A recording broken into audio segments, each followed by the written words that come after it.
और वो भी माने अयोध्या प्रयाग काशी के इर्द गिर्द के या तो अवधवासी कहलाएंगे, या तो प्रयागवासी कहलाएंगे, या तो काशीवासी कहलाएंगे।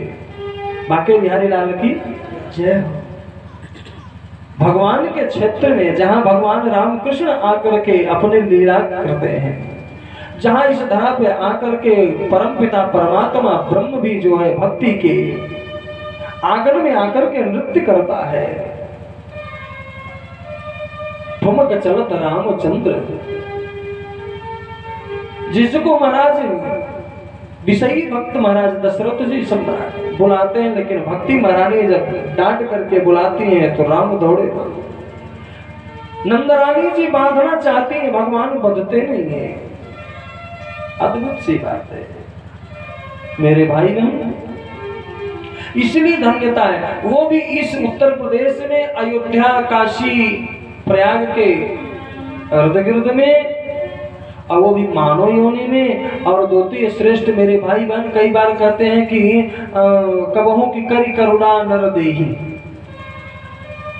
उनकी करुणा, उनका स्नेह, उनका वात्सल्य, उनकी प्राथमिक। देखिए घर का गार्जियन स्वतंत्र होता है, वो कभी भी किसी को आदेश कर सकता है तुम इधर आओ। अब जैसे मान लें आप उदाहरण में आप ये ले लें, परम स्वतंत्र होता है। जैसे कि इस समय हम आपके बीच में श्रेष्ठतम पद के पदाधिकारी हैं मंच के।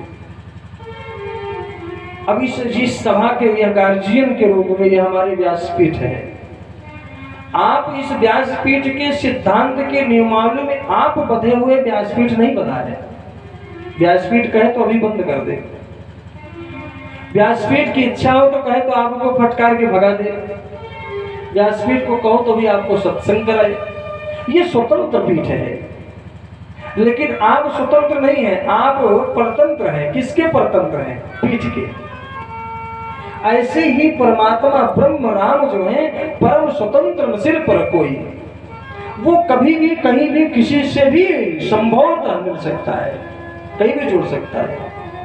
अब कुछ नहीं, वो नियमावली हम आपके लिए है, उसके लिए थोड़ी है। तभी तो मुझे लग रहा है कि जब भगवान नरसिंह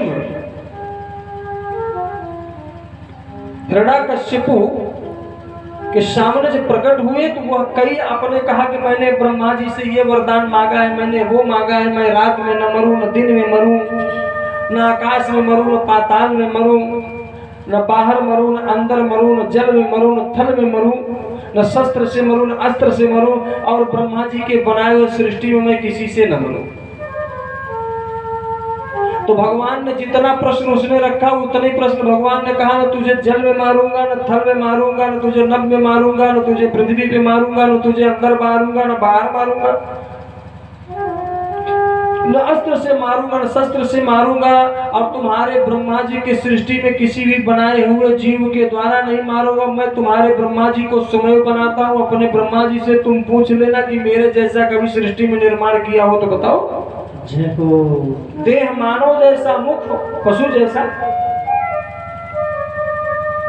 ऐसा कोई तुम्हारा ब्रह्मा बनाया हो तो बता दो।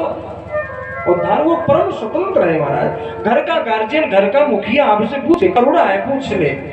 उसका स्नेह है कि मैं ये करना चाहता हूँ, ये कर लूं, मैं विश्राम करना चाहता हूँ, व्यासपीठ हमारे कह दे कि मैं विश्राम करना चाहता हूँ, अगर आप कहें तो कर दो, उसकी करुणा है।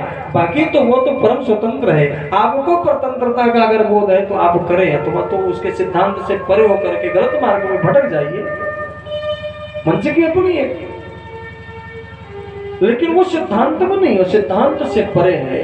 इसीलिए तो गोस्वामी जी ने कहा कि कबहू की करी करुणा नर देहि, देत हेतु बिनु, पर कोई हेतु नहीं है, कोई कुछ नहीं उसका, लेकिन उसका करुणा है।